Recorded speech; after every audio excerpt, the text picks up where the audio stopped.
Dershowitz's Yeah, letter saying, folks, "Oh, you've joined us in mid-conversation as Lev, myself, and Zev are keeping ourselves from vomiting in our mouth and just becoming infuriated because the big scandal, well, the ongoing scandal is the Epstein scandal. Now, I have called it, and I believe Lev and Zev will agree with me, a cover-up. And I think words matter. This is officially a cover-up. The Trump administration has been engaged in a cover-up since the early summer when it was reported in the Wall Street Journal that his attorney general, Pam Bondi, told him he was all up in the Epstein files. When he was asked about it publicly, he lied. And then we got the Wall Street Journal last month, you know, that flaming leftist, liberal, socialist rag, the Wall Street Journal, stood by its reporting and said that Ghislaine Maxwell, who was a child predator, the accomplice of Jeffrey Epstein, a woman who, along with Epstein, according to victims and survivors, the Farmer sisters and Virginia Giuffre, raped these girls who got moved to a minimum security camp. No one knows why during the Trump administration. She compiled a book. She compiled a book with illustration and notes and photos from his close friends for Jeffrey Epstein's 50th birthday. Well, the Wall Street Journal reported that Donald Trump sent a lewd message. Donald Trump threatened to sue Wall Street Journal. Wall Street Journal said, no, we stand by reporting. Well, Donald Trump followed through with this massive lawsuit. Then the Wall Street Journal published another article listing the names of other powerful and influential people who gave notes and letters. And then they're the ones who came out and said that Pam Bondi had told them. Well, then, folks, Todd Blanche, who's the acting attorney general, she never leaves D.C., but Todd Blanche, the acting attorney general, who was also Donald Trump's personal attorney, goes and meets Ghislaine Maxwell in Florida for 2 days. And you should be asking yourself, well, what about the prosecutor? Shouldn't the prosecutor go and meet her? Oh, the prosecutor, Maureen Comey, was fired. But what we know is after that 2-day quid pro quo, less than a week later, Ghislaine Maxwell, and to this day, the Trump administration has not explained why. Why or who signed off on Ghislaine Maxwell as a child molester, as a predator, got transferred to a minimum security camp in Texas, where she's now eligible for work release if she chooses to pursue it.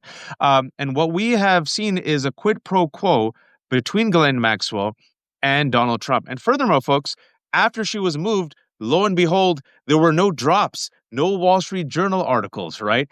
And folks, Michael Wolff, who I talked to previously, I asked him, well, how would Wall Street Journal get this book compiled by Ghislaine Maxwell?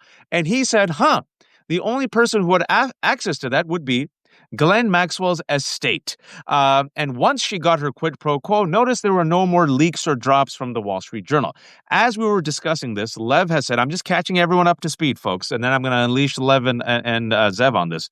Lev has always said, watch this space. And the space that his sources within MAGA and the Trump administration have said is the Dan Bongino space, because Dan Bongino, who's the deputy FBI director, ran on cleaning the deep state. His base sees him as a cultural warrior. Well, guess what, folks? Pam Bondi and Kash Patel and Dan Bongino, they haven't released the Epstein files. They've become the deep state, and they've gone really quiet. And specifically, Dan Bongino has gone super quiet in the past month, to the point where Missouri's attorney general was brought in to be deputy FBI director. Where's Dan Bongino? It's like, where's Waldo? And then finally, yesterday, a bombshell that the U.S. Democrats have made public the 238-page scrapbook given to Epstein as a birthday present on his 50th birthday, compiled by Ghislaine Maxwell. And folks, lo and behold, matching up to Wall Street Journal's reporting, straight up to the signature of Donald Trump, straight up to the lewd drawing, which is in line with his illustrations, straight up to the text, word for word, it is this filthy, lewd message that Donald Trump wrote to Jeffrey Epstein. A pal is a wonderful thing. Happy birthday. And I can't read it. What's it? And may every day be another wonderful secret. But in addition to this, the Guardian has published all of it. Folks, it's the stuff that's in here is filthy. These drawings, Zev and Lev, are so gross. There's this one drawing, and Zev and I were talking about, hand-drawn picture of Jeffrey Epstein literally giving a lollipop and balloons to girls in 1983. And then next to him, it's 2003, where Jeffrey Epstein has a plane. He's on a beach, and four naked girls are massaging him. There's another one where there's handwritten notes by him. There's another one, Dear Jeffrey, happy 50th. There's a plane, balloons, a cake, and like near naked women. And then there's another one, Epstein standing among palm trees holding an oversized check for $22,500 with a Trump signature on it. And it doesn't resemble Trump's signature at the years past. It's partially redacted writing. Below the image says Epstein showed early talents with money and women and had sold a, quote, fully depreciated blank to Donald Trump. Yeah, I mean, that's a really disturbing picture, Waj. I mean, that picture actually seems to indicate that they were selling a girl. I mean, there's a name that it's redacted, but it seems that he was selling a woman for $22,000. That's the indication that you get from looking at that particular thing. And if he's selling it to Donald Trump, or vice versa, and this is a transaction of human trafficking, and this is that kind of a activity which we've often suspected, that Donald Trump had at least accessed that part of the world of Jeffrey Epstein. But if we're now talking about actual money changing hands for a woman, and which is basically what they've said there, because his name is redacted, it's very disturbing. And the amount. There's an actual amount there that $22,000, $500. And also, I mean, Trump said it himself. He talked about, may she rest in peace, Gouffre, about as she was some kind of object, as he stole her. Yeah. He when asked about it last month, he said, what was the falling out between you and Epstein? He said, he stole property from me. And the property he was referring to was teenager Virginia Giuffre, who worked at Mar-a-Lago. Yeah. Exactly. So now you have even more confirmation with this picture. And again, that's why I tell everybody, I mean, we don't, everybody wants a smoking gun with Donald Trump. I don't want to see a video, God forbid, of Donald Trump in some kind of situation like that, because this is sick enough already what we're seeing. But we could see 1 + 1 = 2. We're not stupid. I mean, there's enough.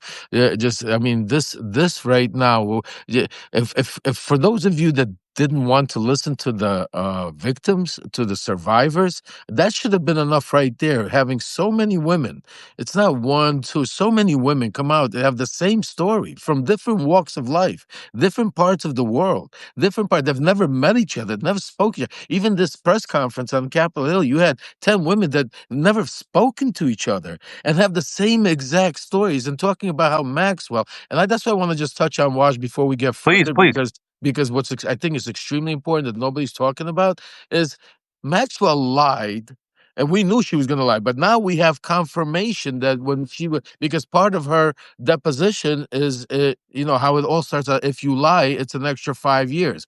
So why isn't her ass being dragged out of that cushy little prison right now? Because she obviously had the book. She's the one that made the book. The book has come out. She's on tape literally a week ago talking about how, no, I don't know anything about any book. There's no Donald Trump in there. I don't remember anybody seeing anything. There's nothing happening going on. And now she's in a cushy, a little federal prison going on.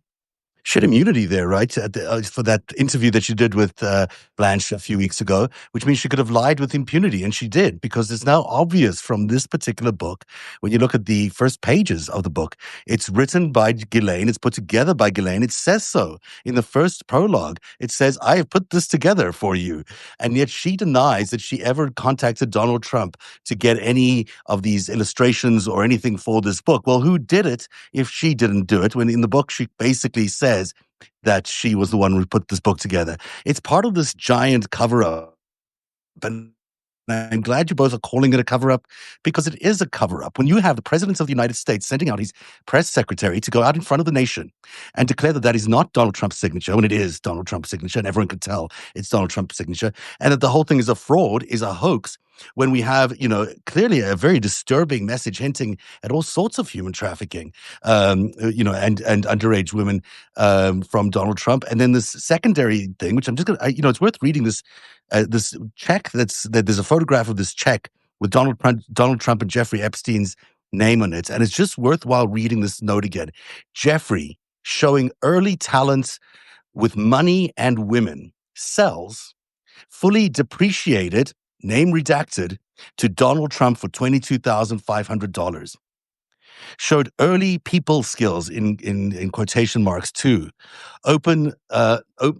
Even though I handled the deal, I didn't get any of the money or I think it says the girl at the end here. Or the girl. It says the girl. I didn't get any of the money or the girl.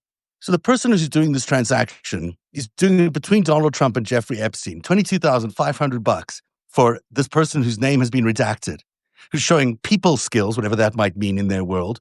And even though he handled the deal, he didn't get the money or the girl, he says. I mean, this is a check, a giant prize check that you get when you win a golf tournament that they're holding up with $22,500. And it's, from Jeffrey Epstein, paying to Jeffrey Epstein from DJ Trump. Now, that is a different signature, as you point out, but still, it is likely Donald J. Trump who's handing over that money. And there is a woman whose face is redacted. There's four people, Epstein and two other guys, and then there's a blonde woman whose face is redacted, and the name is also redacted. And folks, listen, Donald Trump partied with Epstein in the late 80s and 90s. They used to chase models together. Michael Wolff, when I asked him, how old were these models? He said ages 14 to 20. Both of the men had modeling agencies. Donald Trump took over Miss Teen USA and Miss USA. There are allegations that he went to the dressing room of Miss Teen USA, teenage girls, who said he was a creep. He just returned to the scene of the crime, U.S. Open, where two different women at two different years said that he sexually assaulted them. This is a man who bragged about grabbing women by the pee. This is a man who fantasized and sexualized about Ivanka, his daughter, publicly, right? And this is a man who said, Epstein, Epstein, Epstein, we're going to get the Epstein files. And now he's calling it a hoax. After those women that Lev talked about, these brave women, survivors that came out on September 3rd, he openly said, now it's a hoax, and said it's a Democratic hoax. And also another important news item that I don't want to get lost is on Friday night, super Christian, very religious Speaker of the House, Mike Johnson, came out and said, Donald Trump was an FBI informant. And then on Monday, he walked it back. Zev, just break that down for us. Let's take him at his word. Let's take him at his word that Donald Trump was an FBI informant. Just use the logic. He was an FBI informant for a lot of things. In fact, we know that he was an FBI informant because that's how he got into got an awful lot of trouble. Where there was the Russian mob handing off millions of dollars to him at the Taj Mahal. He got away with that because he was an FBI informant. He also informed on these mafia dons that were building his buildings, the concrete guys, because we know he told them they got into trouble, they got into jail. He never did get into jail. So sure, he might have been informing on these people, but he was participating in each of these crimes nevertheless. And whether it was the Taj Mahal and the money laundering through the casinos there, or whether it was the building of the Trump Towers with all these union payoffs and all these other contracts that he had in order to get the contract at a specific price, or whether it's the human trafficking. He was involved in these crimes nevertheless. So you might say that he was an FBI informant for some of this, and maybe he was on Epstein as well as he was for the others. But that doesn't get him, that doesn't necessarily give him complete immunity over what happened in the past. So he took part in these crimes. This is the president of the United States, took part in crimes with underage girls. And, there's surely a lot of evidence as well around that we haven't seen. But of course, the one Katie Johnson deposition is pretty telling about what really happened. And, I've posted that deposition before. It's pretty chilling when you hear her in her own words describe these parties that the president of the United States was at when she was underage, and he's busy choosing her to have sex with him because she looks like his daughter. At a young age. This is the kind of thing the president of the United States was engaged in those years ago. So, that's an excuse. It may also be factual that he was an FBI informant, but it certainly doesn't take away from his participation in those crimes. And the fact that he's now calling everything a hoax is an indication that he's still covering up. The Department of Justice has the files. They should be releasing the full, unredacted files, because everyone involved in hiding those files right now is involved in obstruction of justice. They're hiding the important information that the public deserves to know about the president of the United States. This is a cover-up, and it's happening in real time right now. Lev. No, I mean, absolutely. I mean, there's so much.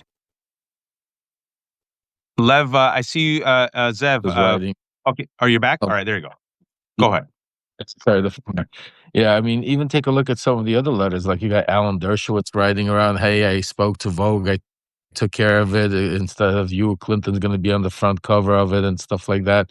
I mean, there was just so many powerful and so many individuals involved in that world and that were a part of these operate. And the one biggest telltale with Donald Trump, and I always said about Katie Johnson, and I did this. I also had Katie's whole interview on on my show, is that he never went after her. Till this day, he's never went after her. He's never even mentions it.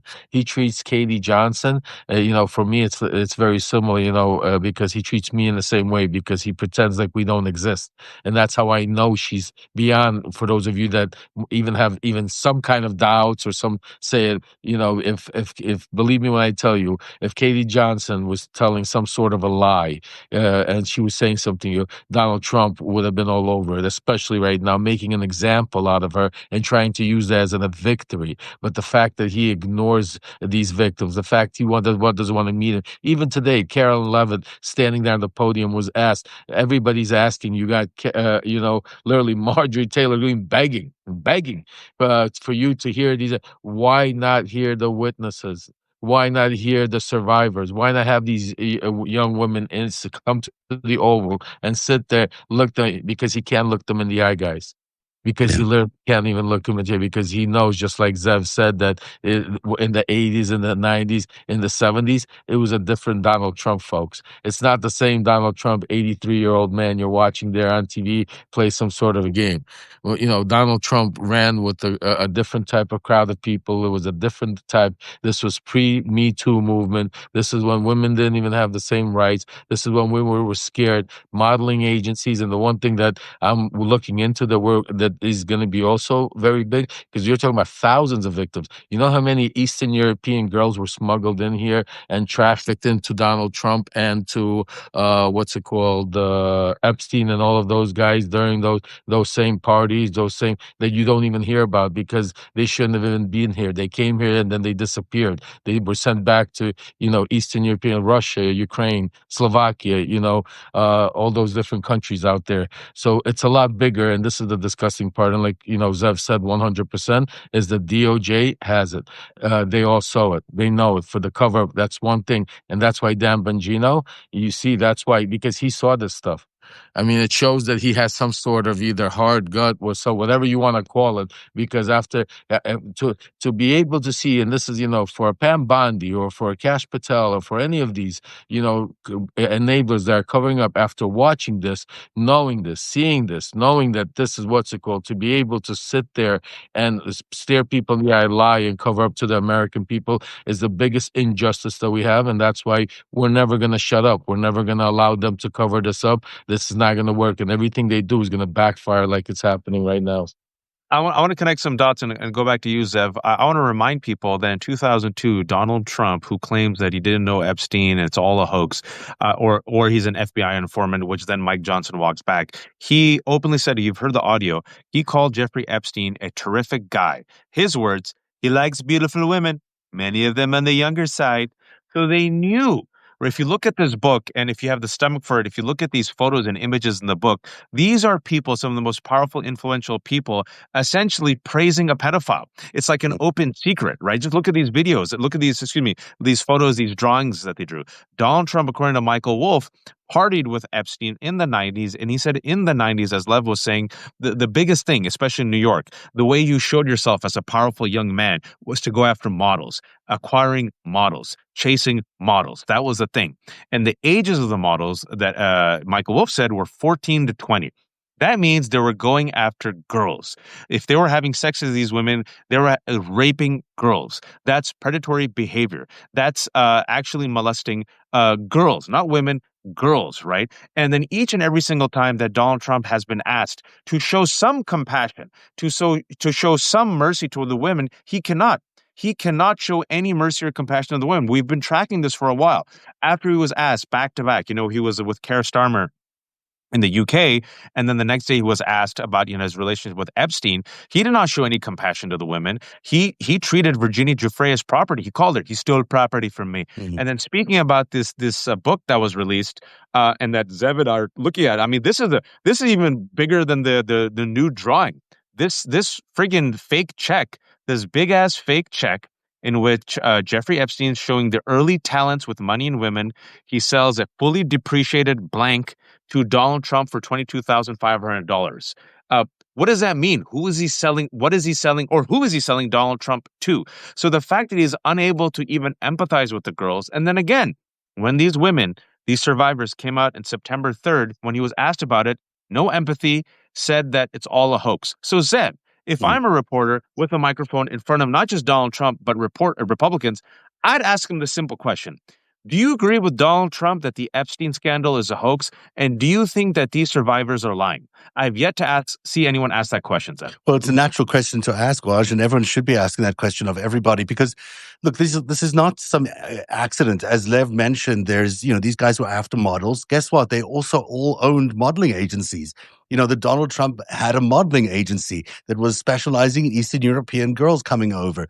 Jeffrey Epstein had a modeling agency. Jean-Luc Brunel, another involved person with Jeffrey Epstein, had a modeling agency. Their jobs were to bring Eastern European women into America to find all these teenage girls and promising them lavish careers and future careers as famous models. But what they were used for instead was for sex and to be traded around from rich billionaire to other rich billionaire for blackmail or for money or for favors or whatever it was that they were needing at the time. This was the currency of the time for these men.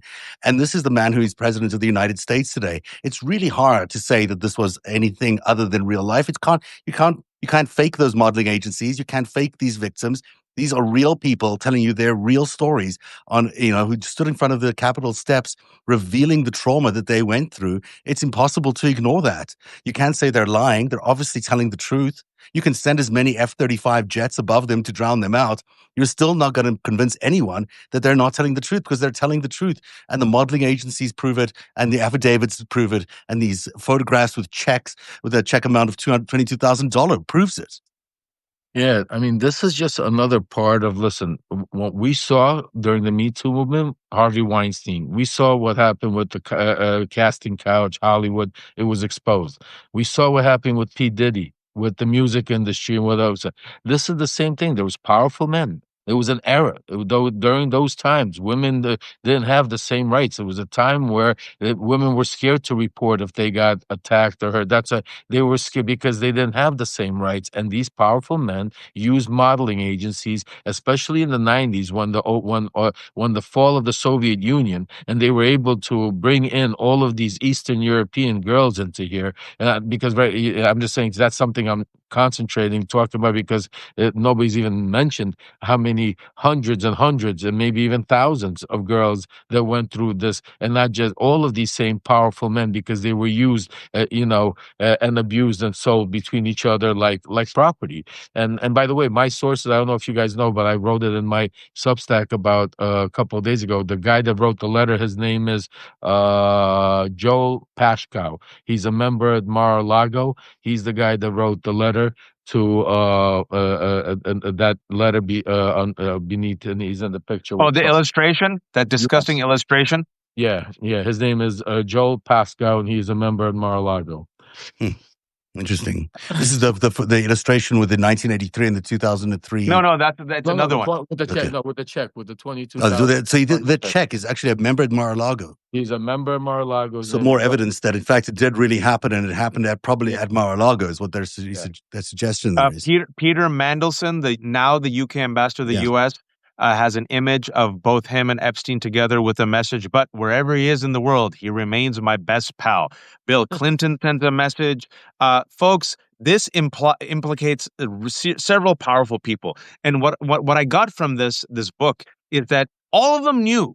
They had to have known that this guy is chasing all these girls. And Ghislaine Maxwell just so proudly put it in a book, along with a topless photo of herself. And then there's also these strange photos, folks. I'm not making this up, of animals copulating. So you'd have all these notes, these letters, and then you have a photo from the birthday book showing lions having sex. Then you have another random photo showing zebras having sex. Then you have redacted photos of women in bikinis. All these young girls in bikinis, different photos of them like Polaroids all on one page. I mean, this is, I mean, this is so disgusting. You have an excerpt showing what appears to be a scan of a nipple, specially commissioned by Henry Rozovsky in honor of Jeffrey Epstein's 50th birthday. Uh, and this woman, and again, I think if you just focus on Ghislaine Maxwell, this is damning for Ghislaine Maxwell. You're a pervert and a deviant for compiling this for Jeffrey Epstein. You lied about it. You said, "Oh, what book?" Well, now this is the book. You're all over it. Why, oh, why did you get a cushy transfer to a minimum security camp during the Trump administration? That's like $1 million question, Lev. And just go back a little 30 seconds, the discussing part, because I want to just touch up on what you said, Waj. Not only did all these men know, and this is, I want everybody to think for a second, not only did they know, this is why they hung out with him, because they wanted to be like him. They enjoyed that. They got something from Epstein being around, because when you were around Epstein, because trust me, if you go watching my documentary and you see my life where I grew up, I was a young kid around all these powerful men, and maybe not some of them named in this book individually, but it was the same type of era where they looked up to and tried to outdo each other. And that's why you see the sick, disgusting pictures of each one trying to, who could get a younger girl, who could get more than 2 or 3 girls, who could get, this was this is their mindset. That's why people like Donald Trump, Epstein, that's why the cover up is so big, because it's not that they just knew, because these people looked up to, wanted to participate and wanted to be around it, because anybody with even half a heart that would realize it would walk away, would not be around it. But for all of those people that you saw being around there for years, you know who you're with. And when you're giving a person like you said, when Maxwell putting together a book, and when that book is compiled of more, it's how more perverted can I be? How more, and every letter, everything has to do with, just think about it, all of it has to do, none of it is, hey, Jeffrey, great work on that humanitarian mission, congratulations on saving all those kids. Oh, great work on, building that building. No, every letter by some of all these powerful men have to do with how more deviant can I be? How much more implicit can I be? Because that's just how they thought, and that's how they were. And now maybe the time has passed, and they're all trying to cover up what was going on back in those days. The Bill Cosbys, all of them, folks. That was the era, and that's why you see, just because you only saw, what's his name, Weinstein, or whatever his name is, Harvey Weinstein, that doesn't mean he was alone. That's just one person. But how many Harvey Weinsteins are out there? And a lot of them are in this Epstein scandal, folks. Zev, go ahead. I just found this really interesting letter in this 50th birthday book, which is from one of the girls. Lev and Waj, you'll find this really interesting. She writes, "I received a call from Ghislaine, who I had worked on, massaged in brackets, twice in the last few months to work on her quote unquote employer. He's a businessman who wants to work with his feet at his desk," she said. "My first thought was corns and bunions with the curmudgeon of a man, but when I first set eyes on you on March 22nd, 1993, you were sitting behind an enormous desk in your office at home. And my first thought," I'm rushing ahead a little bit here, "that he looks more handsome than Ralph Lauren." And she goes on to describe their whole experience of her, I won't even read some of this because it'll make you, it's not necessarily appropriate, but it talks about them having submissive sexual encounters with each other, and that she felt ultimately is still saying in this letter that she loves him and it's his birthday and all of that. But this is, I'm not sure the age of this person, I'm not sure, but it's an indication of the actual network that they built, of how they found these girls, they brought them in as massages, they groomed them, they developed them. Some of them landed up becoming the people who are the predators later on.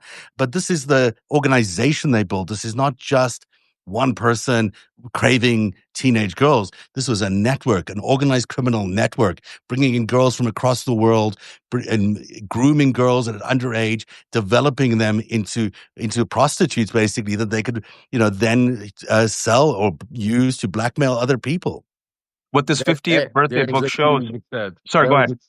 No, the key what he just said is because, and they used to blackmail other people and use them to do things and go out there and infiltrate and use it. And all of these other people, see, this is how it was in that type of world. You had, the Epsteins of the world were not just, that's why people can say, why were they so financially rich? Why would people give them this type? Why were they involved? Because they set up these rings, these, women, young girls rings, and gave these fantasies and ran in these rich, powerful club worlds where people like the Clintons, Schmintons, whatever, that had to be so uptight and everything could only dream of being around there or being it. And he gave him the cover of being this powerful thing and allowing them with this Epstein Island, with the, his parties, with his event, to be able to give him to that part of it. That's why you had all these powerful men give in, because this is exactly what they wanted. So I don't excuse any of them,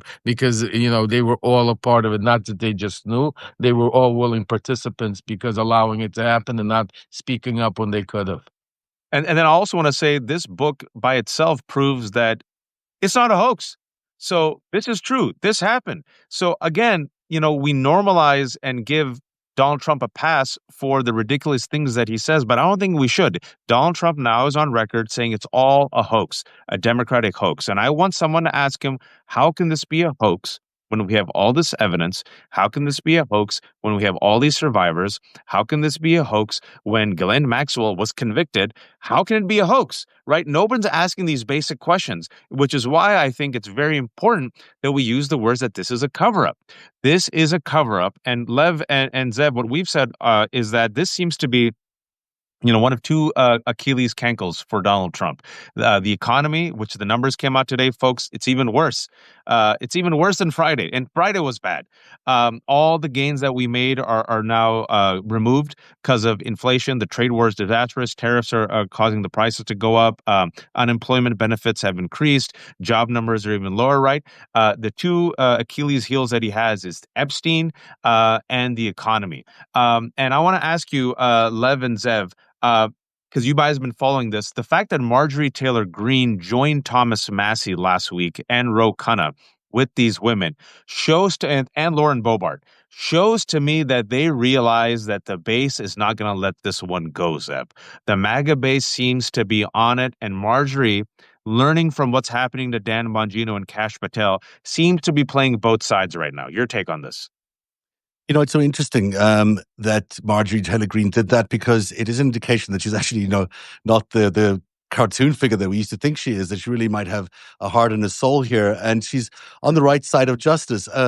Look, what they're doing to Thomas Massie, Lev and I spoke about this the other day, in his Kentucky riding, where there are these, massive billionaire GOP funders trying to primary him with massive campaigns against him in his Kentucky seat, is an indicator of how seriously the GOP machine, the machine that gave us Donald Trump, the big funders, the donors, the Adelsons of the world, those people are dead scared of what Epstein means.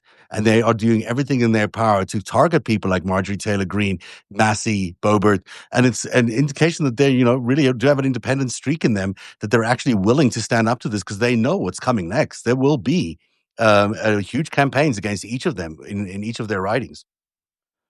Lev, I think Marjorie Taylor Greene, Lauren Boebert, who are terrible, by the way. I refuse to give them credit for anything. But on this issue, they're right. On this issue, they're right. I think they see where the wind is blowing, and I think what I've always said is QAnon got mainstreamed thanks to Donald Trump and the freaks. The freaks took over the GOP and the party. The freaks include people like Kash Patel and Dan Bongino and Marjorie Taylor Greene. They radicalized the base with QAnon. They radicalized the base with the deep state. They radicalized the base with the Epstein files. So Marjorie Taylor Greene and Lauren Boebert actually represent the base much more so than Mitch McConnell. And the fact that they're out there with Massie and Kana, to me shows that they know where the MAGA base is. And for me, I was talking to Ari Berman just an hour ago, and Ari's, I'll have this article up. Ari, a Mother Jones reporter, lists 10 ways in which what Levin, you and I have discussed is how Donald Trump and MAGA will rig the elections through electoral reform, right? It's a terrifying but on point conversation. Ari's piece is great. He uses all the facts. They're going to cheat. He's not going to leave. They will use any illegal, violent means necessary to stay in power, folks. But Lev, he's saying, well, maybe Republican leaders will do the right thing. I don't have faith in Republican leaders, but what I told them is the way you can siphon off maybe 10% of MAGA.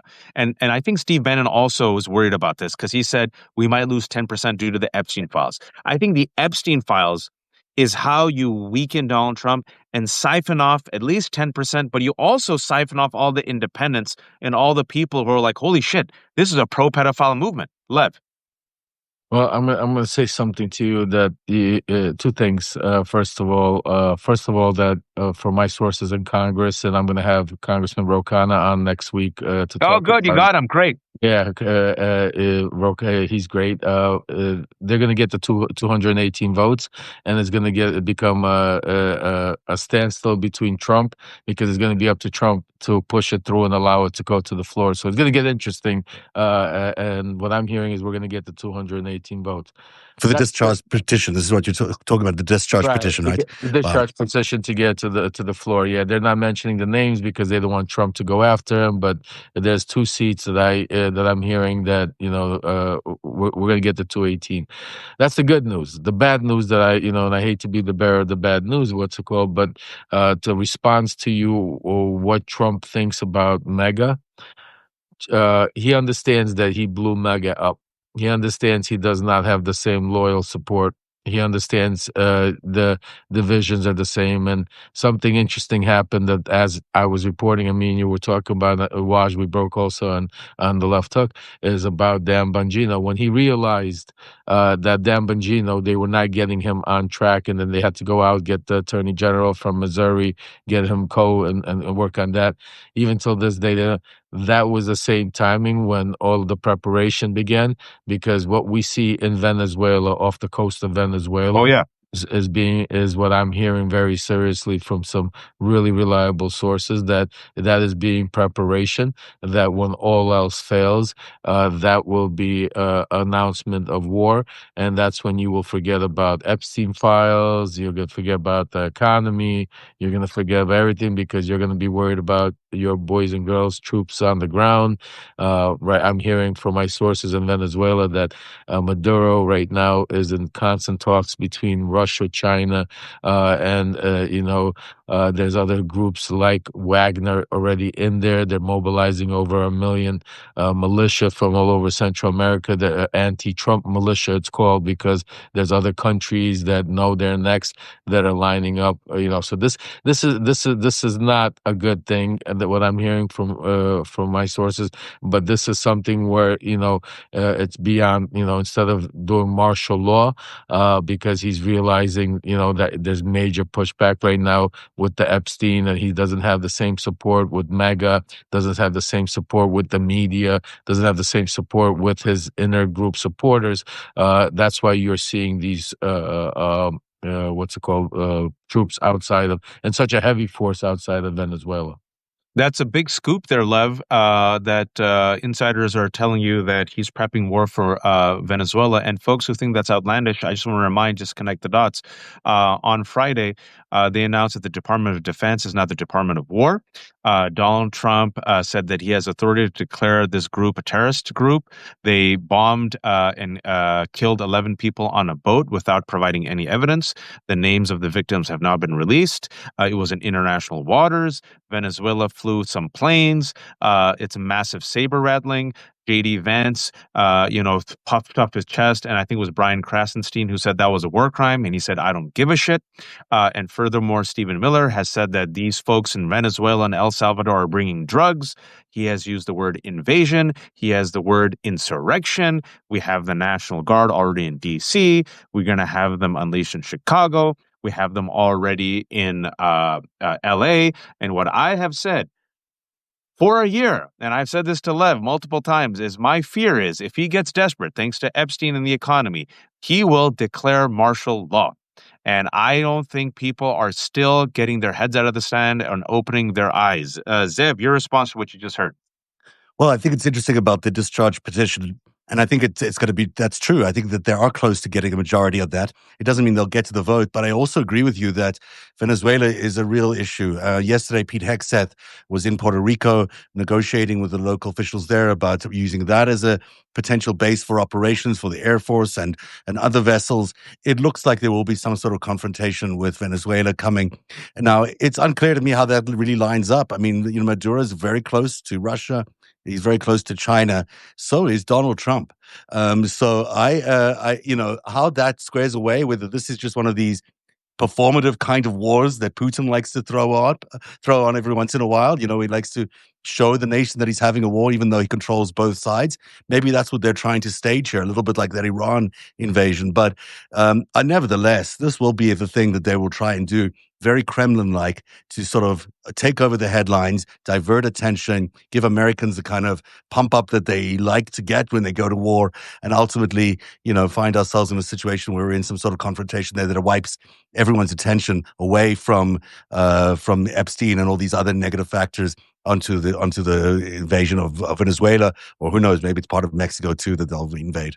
Well, he's getting desperate, right? I don't know if you saw Botox Caroline Levitt today. She didn't lead about the terrible economy. She didn't talk about Israel's plans in Gaza. She didn't talk about the Epstein files or the book. She came out and she said a Ukrainian refugee was stabbed in North Carolina by an immigrant. And then you sit there and go, well, why are there refugees? Oh, yeah, because Russia invaded Ukraine. What is Donald Trump doing to help Ukrainians? Oh, yeah, nothing, because he laid out the red carpet for Putin. And oh, yeah, if he's so tough on crime, and if this is North Carolina, how come he's not sending the National Guard to North Carolina? And if he actually is the tough on crime president, how come he actually moved Ghislaine Maxwell to a minimum security prison?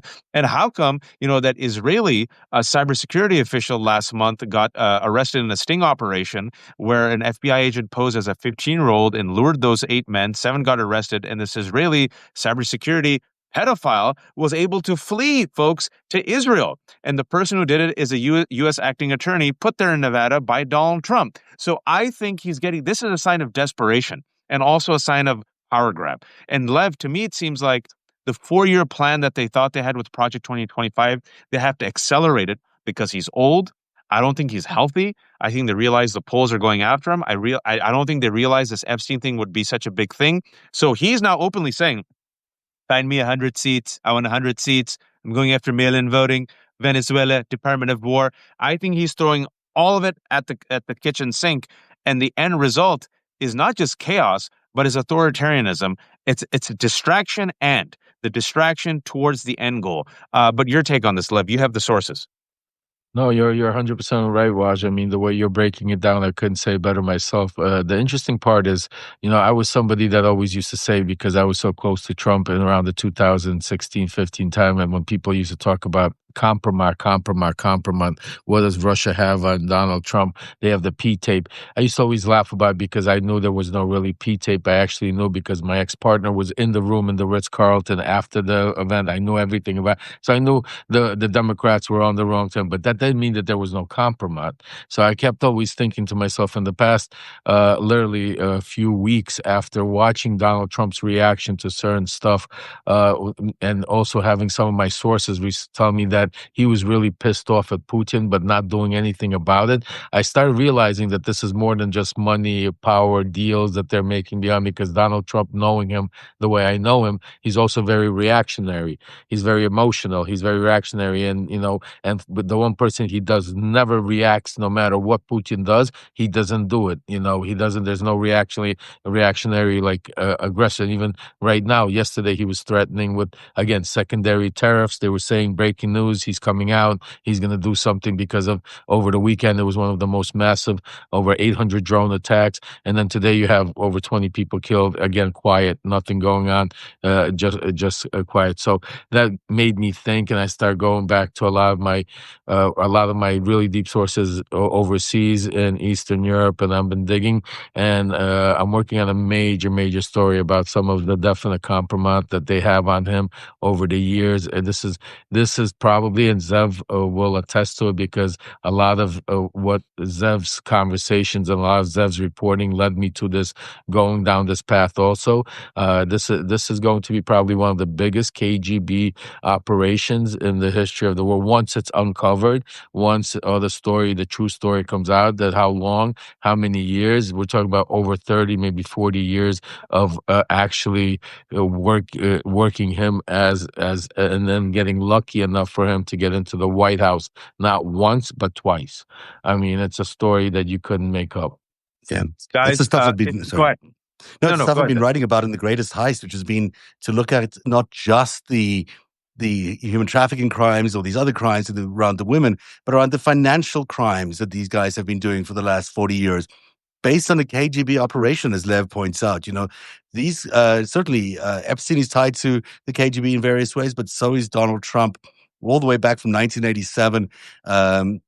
To today. I mean, there are links linking him all the way through that. And then there's all these clues that we've uncovered during our investigation, The Greatest Heights. The fact that they both happened to join Deutsche Bank on the private wealth on exactly the same day in the same division. They both, you know, when Trump was finished his bankruptcy period in the 1990s, he came back in 1996 with $450 million. That money, I believe, came directly from the Russians, that they basically funneled that to him. Coincidentally, Jeffrey Epstein had just stolen $450 million from Towers Financial. It wasn't the same $450 million. Why $450 million? There's lots of explanations around that. You know, both Trump and Epstein were at JP Morgan from 2000 to 2013. That's another sort of misconnection, but we've heard a lot about JP Morgan in the last few days with that New York Times article and other revelations around how JP Morgan just ignored the human trafficking, ignored all the billions of dollars passing between Jeffrey Epstein and these other associates over the years.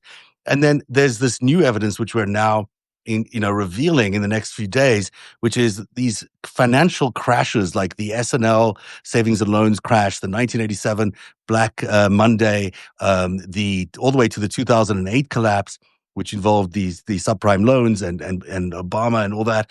All of that seems to follow the same pattern of extracting money from these institutions, collapsing the market, and then stealing the bailout money, positioning them to be there to stealing the bailout money, all of which is extracted, by as much as maybe some people say $70 trillion out of the American economy between the 80s and 2008. This is a huge financial criminal syndicate that has been operating in the United States, not just the human trafficking piece of it. That's the piece that they use to blackmail people to keep their secrets.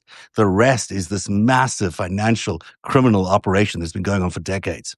And that's what Zev is 100. I'm sorry to interrupt, Waj, but Zev is 100% right, because a lot of people, because of the disgusting part of the human trafficking and the child pedophilia and everything, that's why the main concentration on it, and that's why they were able to get away with it. But that was not their setting up. They didn't set up their corporation to do that.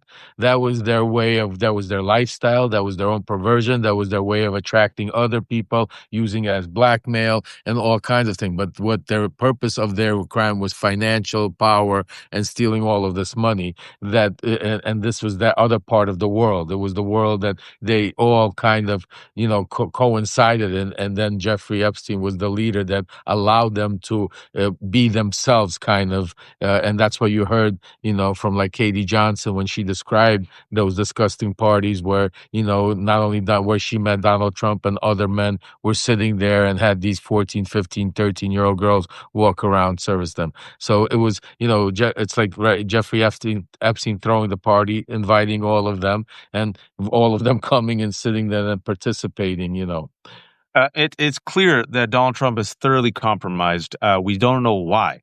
because he has been Putin's poodle for 10 years. He laid out the red carpet, and after he laid out the red carpet after Putin's visit, he's done everything in his power to help Putin and harm our allies, including removing the security clearance of 37 intelligence officers who were working primarily on Russian interference and limiting aid to Europe and promoting Russia's talking points and putting conditions only on Zelensky but not on Putin. It's clear. What we don't know is what the compromat is. And Senator Wyden, the Democrat, has talked about following the money trail, and following the money trail will expose not just Donald Trump, but Jeffrey Epstein and also the cabal of just terrible men.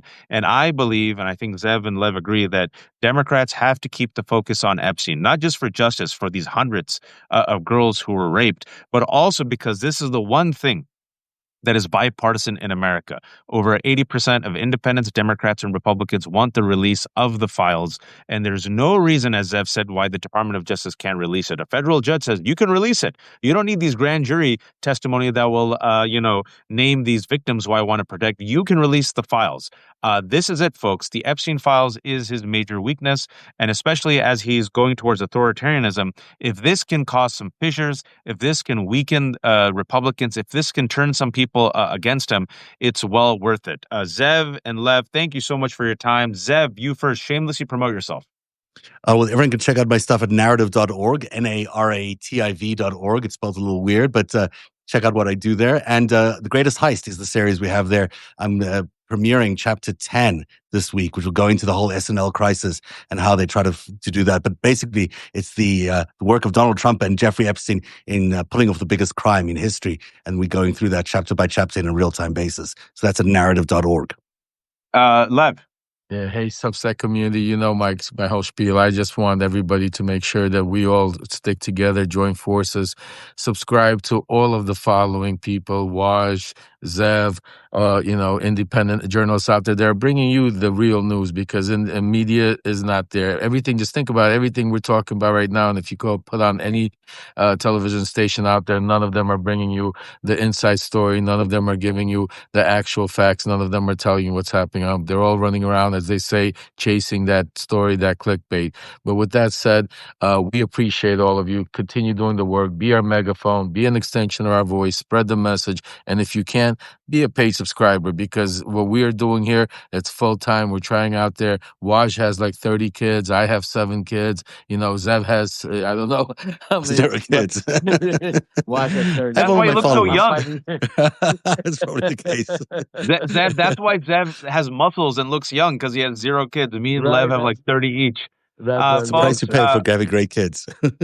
Folks, yeah, but it's good. It's a good chaos. But folks, please become a subscriber. I have no paywall on the left hook. At the very least, become a free subscriber. There's 1,800 people watching. This will be up for the people who joined us late. Some fantastic information and scoops by Lev and Zev, and why the Epstein scandal is not a hoax, but actually one of the biggest deals. And it is actually a cover-up by the Trump administration, and why Democrats, investigative journalists, need to be on it and expose the people and the money trail, because that's how you expose and weaken Donald Trump as he marches towards authoritarianism. Folks, we're going to have this up on all of our Substacks in about 30 minutes with transcripts. If you missed any of it, don't worry, it'll be out there. Be kind, be decent, stay informed, and please, oh please, don't be a fascist. Take care, guys. Cheers, Waj. Thank you so much.